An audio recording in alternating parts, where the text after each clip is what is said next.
네, 여러분 안녕하세요. 책에서 얻은 통찰과 지혜를 공유하며 서로의 성장을 도모하는 리뷰 채널 불사조 리뷰입니다.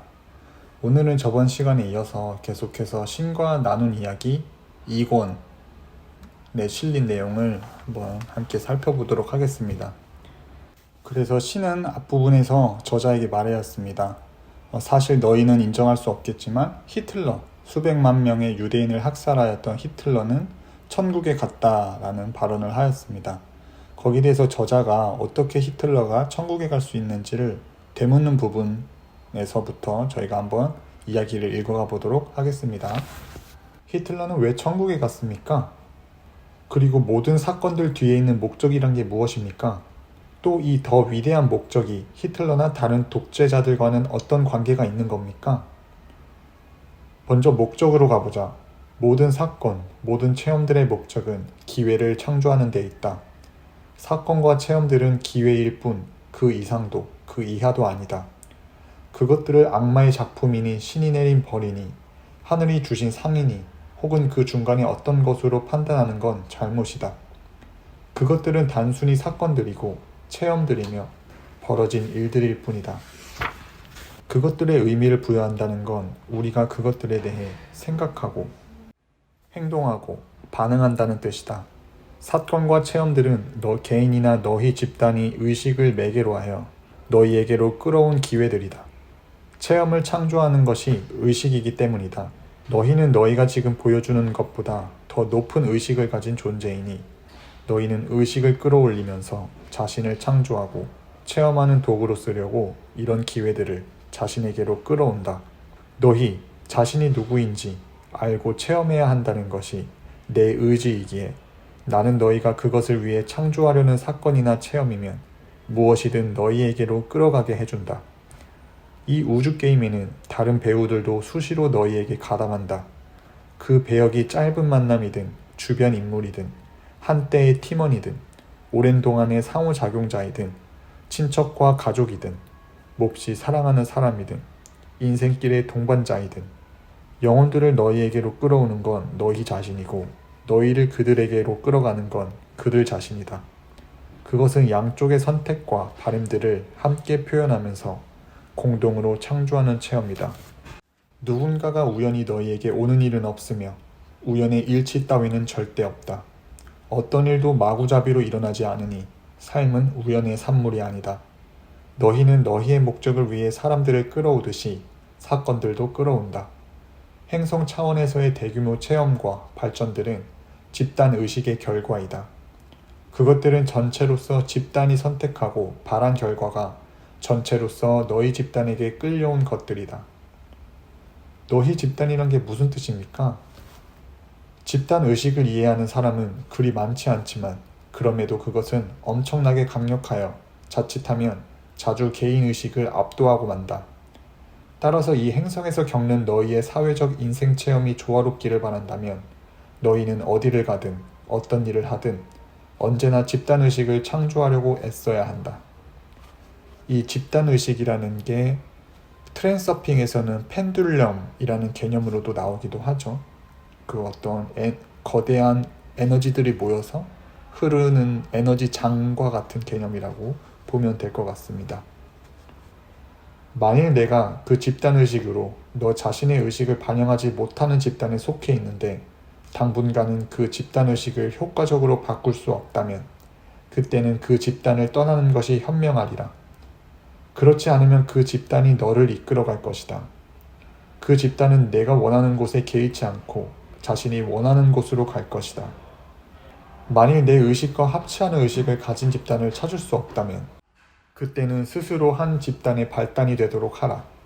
비슷한 의식을 가진 다른 사람들이 내게로 끌려올 것이니 너희 행성에 지속적이고 의미 있는 변화들이 일어나게 하려면 개인과 소집단들이 대집단들에게 영향을 미쳐서 마침내는 가장 큰 집단인 인류 전체에게 영향을 미치도록 해야 한다.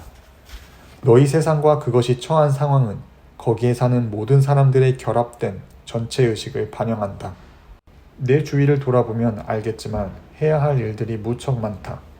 물론 지금 그대로의 세상에 내가 만족하지 않는다면 말이다. 하지만 놀랍게도 너희 행성의 대다수 사람들이 지금 그대로의 세상에 만족하고 있으니 세상이 바뀌지 않는 건 이 때문이다. 대다수 사람들이 동등함보다는 차별이 대우받는 세상, 불일치가 갈등과 전쟁으로 해결되는 세상에 만족하고 대다수 사람들이 가장 잘 적응하는 자가 살아남는 세상, 힘이 정의인 세상, 경쟁이 요구되는 세상, 이기는 것을 최고선이라 부르는 세상에 만족하고 있다. 그 체제가 패배자들까지 함께 양산해낸다고 해도 하는 수 없다. 너희 자신이 그 패배자들 속에 끼이지 않는 한, 설령 그 모형이 나쁘다는 판결을 받은 탓에 죽임을 당하는 사람들과 패배자인 탓에 굶주리고 집 없이 지내야 하는 사람들과 강하지 못한 탓에 억압받고 착취당하는 사람들을 양산해낸다 하더라도 대다수 사람들은 지금 그대로의 세상에 만족하고 있다. 너희 행성의 대다수 사람들이 자신과 다른 건 나쁘다고 규정한다. 특히 종교의 차이는 용납되지 않으며 사회, 경제, 문화의 허다한 차이들 역시 그러하다.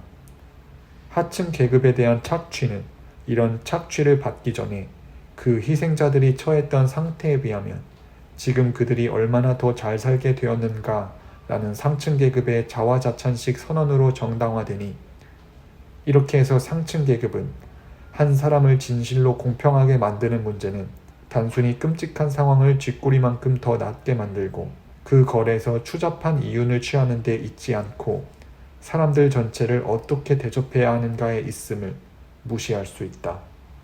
지금 이 우리 사회가 어떻게 돌아가고 있는지를 신의 눈으로 바라보면서 따끔한 이런 지적을 하고 있는 부분이라고 보입니다. 힘이 정의인 세상, 경쟁이 요구되고 그 경쟁에서 이기는 것을 최고다, 최고의 선이라고 정의하는 세상에 너희들은 살고 있으면서 패배자들이 양산해내고 누군가는 죽임을 당하고 누군가는 강하지 못한 탓에 착취를 당하는 게 당연하다고 너희들은 지금 이 세상에 만족하면서 살고 있다라고 신은 지금 이 사회에 대한 지금 우리가 살아가고 있는 세상에 대해 비판적인 시각을 제공하고 있습니다. 너희 행성의 대다수 사람들이 누군가가 현재 굴러가는 것과 다른 종류의 체제를 제안하기라도 하면 그것을 비웃는다. 경쟁하고 죽이고 승리자가 전리품을 갖는 따위의 행위들이 자신들의 문명을 위대하게 만들어준다고 주장하면서 그들은 심지어 그 외에 다른 어떤 자연스러운 길도 있을 수 없다고 여긴다. 즉, 이런 식으로 처신하는 건 인간의 천성이니 다른 식으로 행동한다면 인간을 성공으로 몰아가는 내면의 힘을 죽이리라고 여기는 것이다. 부연으로 아무도 무엇에서 성공하려는지 묻는 사람은 없다. 진실로 계몽된 존재들로서는 이해하기 어려운 일이지만 너희 행성에 사는 대다수 사람들이 이런 철학을 믿고 있다.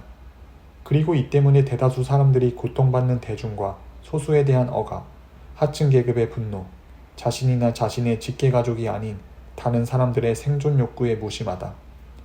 대다수 사람들이 오직 자기 삶의 질을 높이는 데만 열중하고 있기에 자신들이 지구를, 자신들에게 생명을 준 바로 그 행성을 파괴하고 있음을 알지 못한다. 놀랍게도 그들은 단기간의 이익이 장기간의 손실을 만들어낼 수 있고 실상 지금 이 순간에도 만들어내고 있으며 앞으로도 그러하리란 사실을 관찰할 수 있을 만큼 충분히 멀리 보지 못한다. 대다수 사람들이 공동선이라든가 세계 일국주의라든가 모든 창조물과의 분리가 아니라 그것과의 통일로서 존재하는 신이라든가 하는 개념을 가진 집단의식을 두려워한다. 통일로 끌어가는 모든 것에 대한 이 같은 공포와 분리시키는 모든 것에 대한 너희 행성의 예찬이 바로 분열과 부조화와 불일치를 만들어내는 원인이다. 그럼에도 너희는 자신의 체험에서 배울 능력조차 없는 듯 그런 행동들을 계속함으로써 계속 같은 결과들을 빚어낸다.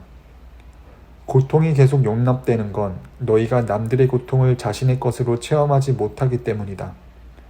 분리는 무관심과 그릇된 우월감을 기르지만 통일은 자비와 참된 평등을 낳기 마련이니 너희 행성에서 일어나고 있고 지난 3000년 동안 반복해서 일어났던 사건들은 내가 앞서 말했듯이 너희 집단, 너희 행성의 전체 집단이 지닌 집단의식의 반영이다. 그것의 의식 수준은 미개하다는 표현이 가장 잘 어울릴 것이다.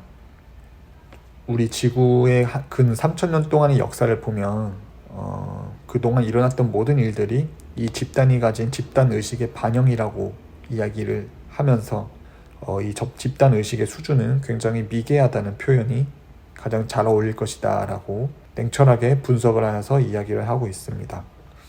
알겠습니다. 하지만 이런 이야기들은 본래 질문에서 뒷걸음질 친 것 같은데요. 본래 질문은 히틀러에 대한 얘기였는데 왜 이런 소리를 하냐라고 저자는 또 되묻습니다. 자, 그러니까 신이 대답하네요. 전혀 그렇지 않다. 너는 히틀러에 대해서 물었다. 너희가 히틀러 체험을 가질 수 있었던 것이 바로 그 집단의식 덕분이기 때문이다. 사람들은 히틀러가 한 집단을 조종했던 건 그 교활하면서도 능수능란한 수사 덕분이었다고 말하고 싶어 하지만 이것은 편리하게도 그 모든 비난을 히틀러의 발밑에만 던지는 격이다.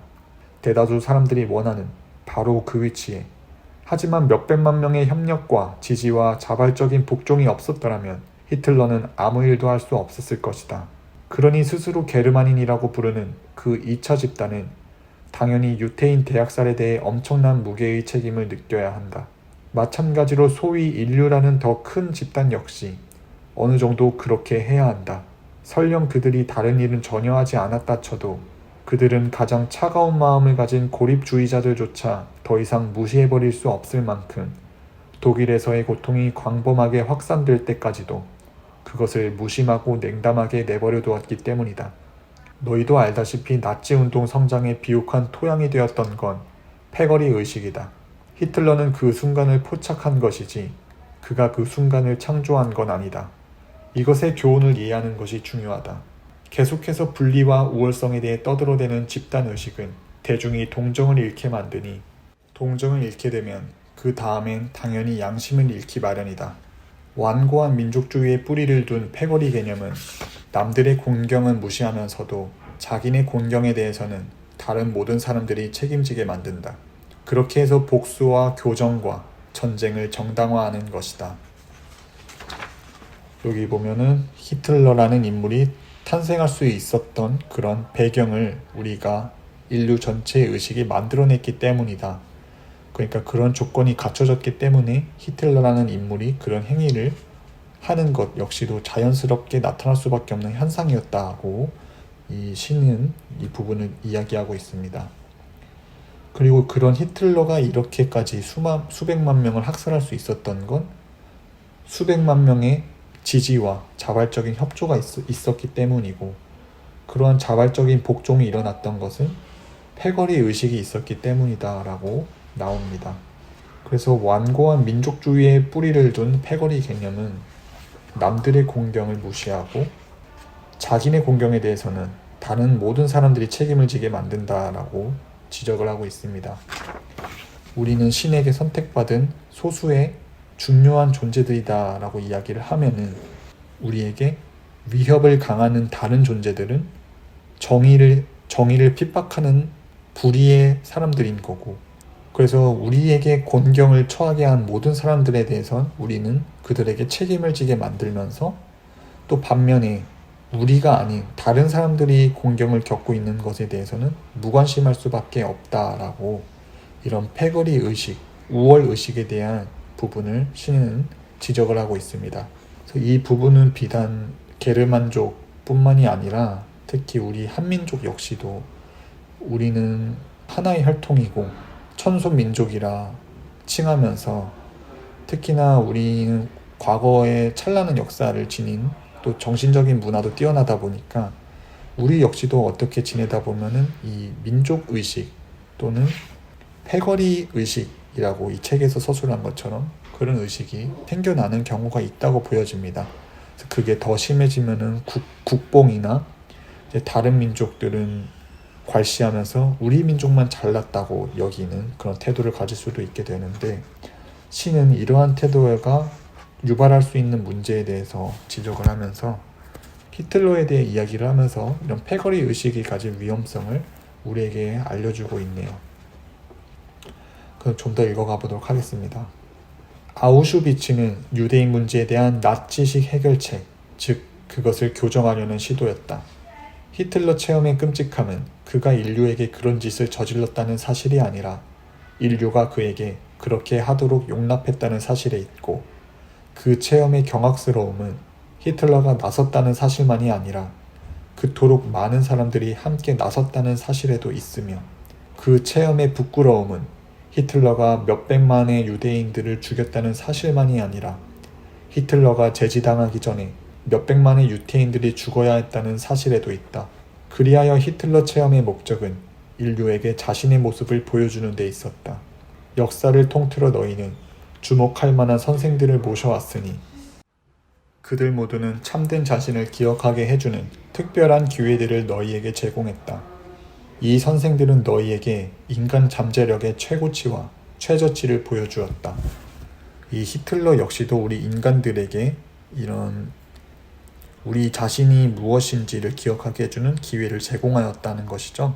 그들은 생생하고 숨막히는 예들을 통해 인간이 된다는 게 어떤 의미일 수 있는지, 그런 체험을 겪으면서 인간이 갈 수 있는 곳이 어디인지, 기존 의식 상태대로라면 너희 중 다수가 갈 수 있고 가게 될 곳이 어디인지 보여주었다. 잊지 마라. 의식만이 전부이고 너희의 체험을 창조하는 건 의식이다. 집단의식은 워낙 강력해서 말로 표현할 수가 없을 만큼 아름다운 결과를 빚을 수도 있고, 말로 표현할 수 없을 만큼 추한 결과를 빚을 수도 있다. 선택은 언제나 너희 것이다. 만일 내가 너희 집단의 의식에 만족하지 못한다면 그것을 바꾸려고 노력하라. 남들의 의식을 바꾸는 가장 좋은 방법은 너 자신이 본보기가 되는 것이다. 만일 내 보기로 충분하지 않다면 너 자신의 집단을 형성하라. 너 자신이 다른 사람들과 함께 체험하기를 원하는 의식의 발단이 되어라. 내가 그렇게 할 때 그들은 그런 의식을 체험하리니 그것은 너와 더불어 시작된다. 모든 것이, 모든 일이. 너는 세상을 바꾸길 원하느냐? 그렇다면 먼저 너 자신의 세계 속에 있는 것들을 바꾸어라. 히틀러는 그렇게 할 수 있는 금쪽 같은 기회를 너희에게 주었다.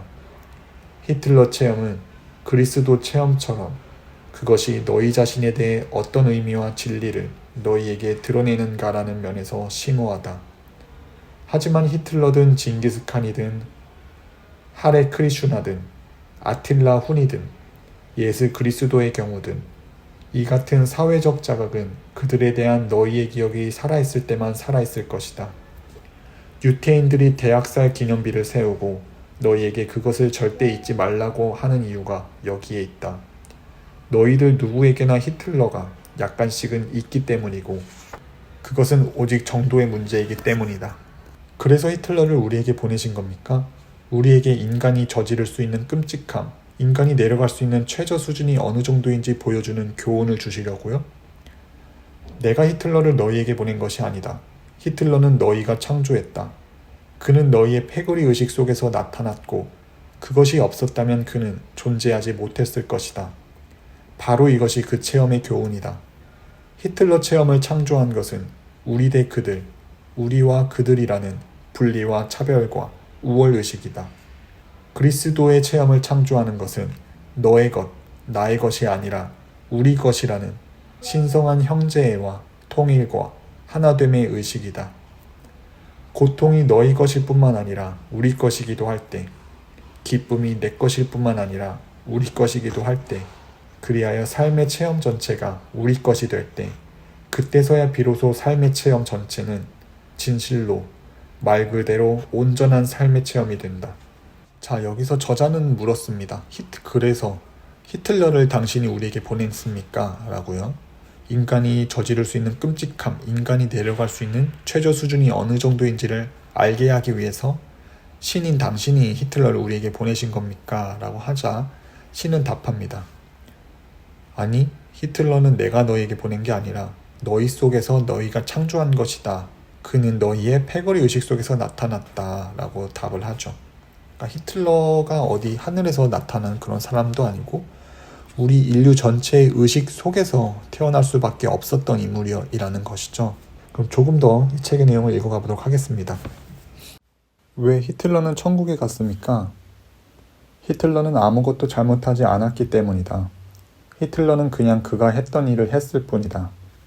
꽤 여러 해 동안 몇백만이나 되는 사람들이 그가 옳다고 생각했다는 걸 다시 상기해보라. 그러할 때 어찌 그가 그렇게 생각하지 않을 수 있었겠느냐.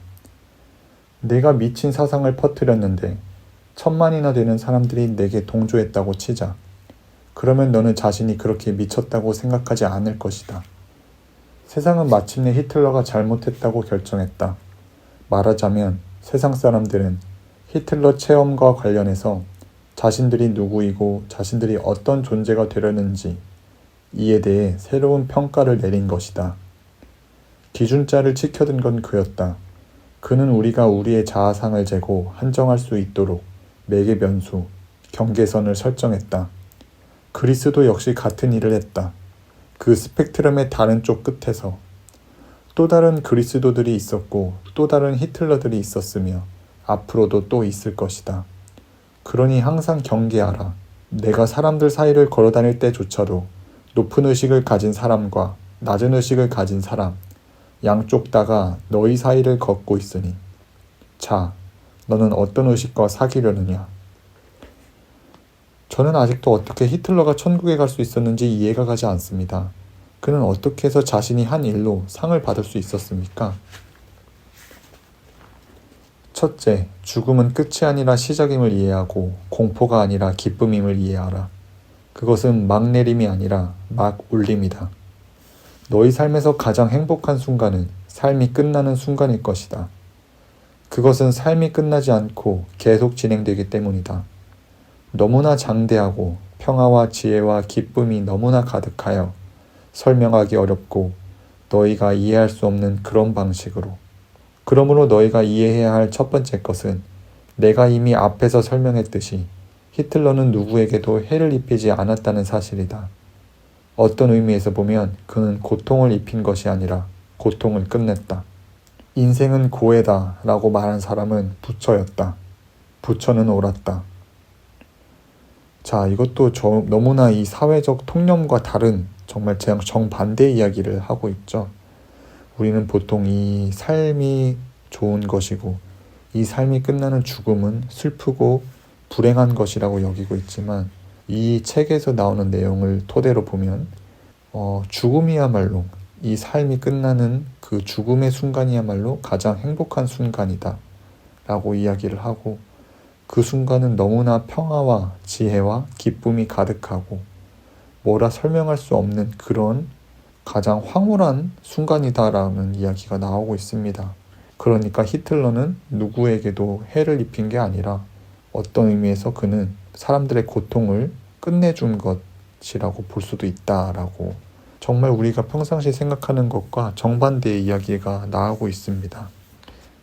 보통 이런 이야기를 히틀러는 많은 사람들의 고통을 끝내준 거야 라고 이야기하면 보통은 미친 거 아니야 라고 이야기를 할 텐데 정말 이 책의 묘미가 이런 부분인 것 같습니다. 우리가 일반적으로 옳다고 생각했던 것에 대해서 이게 잘못된 것일 수도 있다.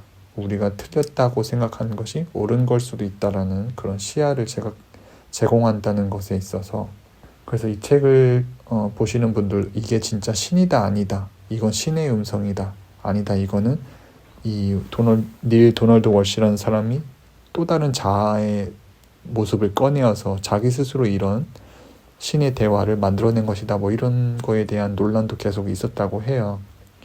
근데 그냥 이게 정말 신에게서 나온 내용이다 아니다를 우리가 그거를 판별할 수는 없는 것 같아요. 정말 이게 뭐 어떤 아무리 우리가 재고 따지고 한들 이게 진짜 신의 목소리인지 아닌지를 우리가 알 수 있는 방법은 없습니다.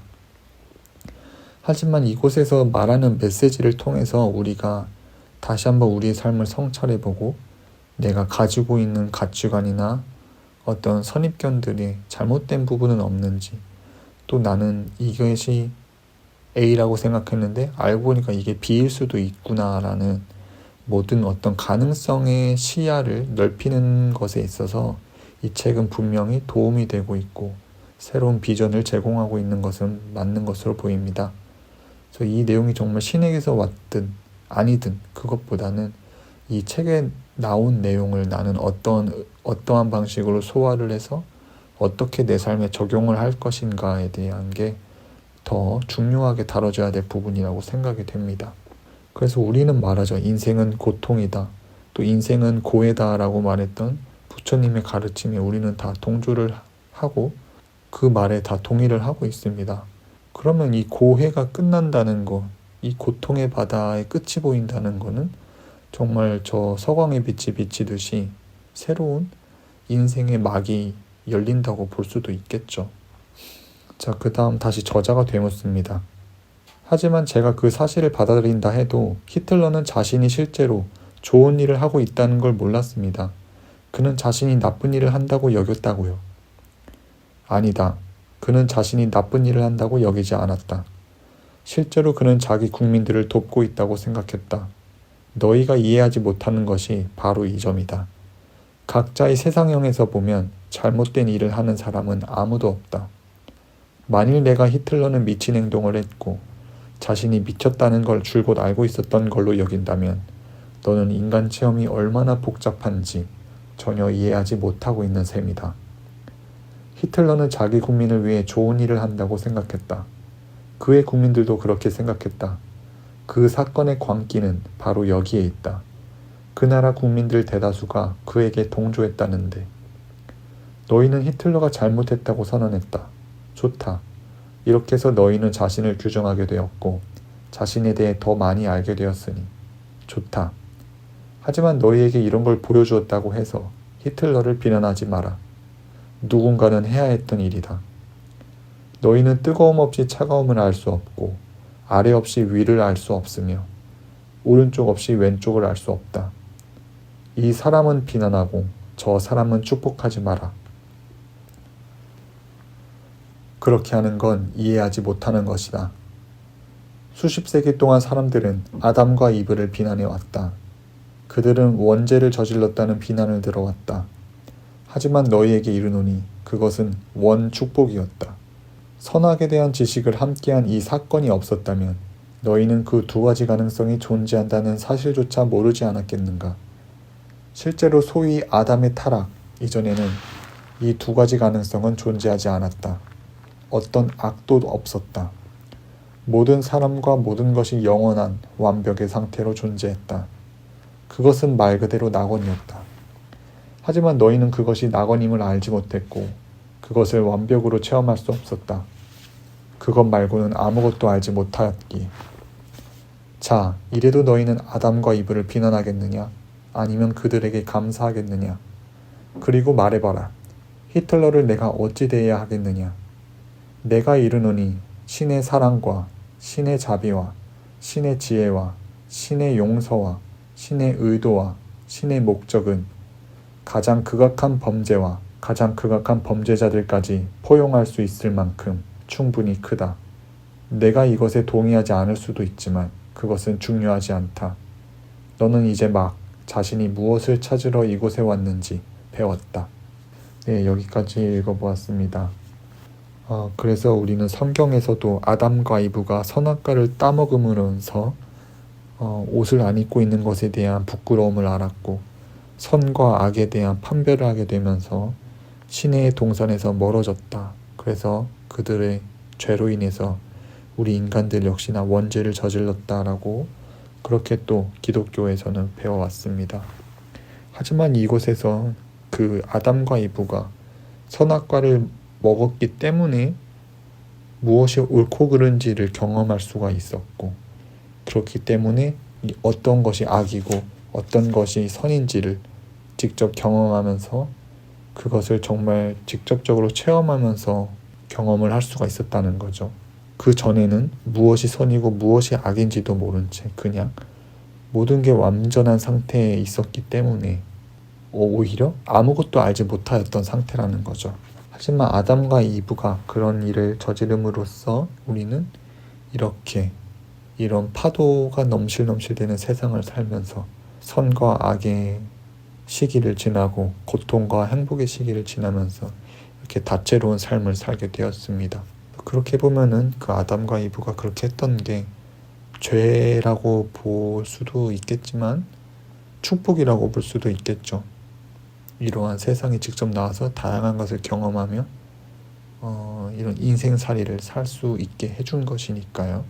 아니면 인큐베이터나 엄마의 자궁 속 완전한 곳에서 그냥 계속 그곳에서 머무르는 게 아니라 진짜 이곳에 나와서 자빠지기도 하고 넘어지기도 하고 울기도 하고 웃기도 하면서 이렇게 정말 이 생동감 넘치는 삶을 살고 있으니까요. 그래서 오늘 여기까지 읽어보았습니다. 그래서 히틀러는 왜 지옥에 가지 않고 천국에 갔는지 거기에 대한 저자의 물음에 신이 대답하는 그런 내용을 들었습니다. 그래서 이 모든 내용을 여러분들이 다 진리로 받아들이고 다 따를 수는 없을 거라고 생각을 해요.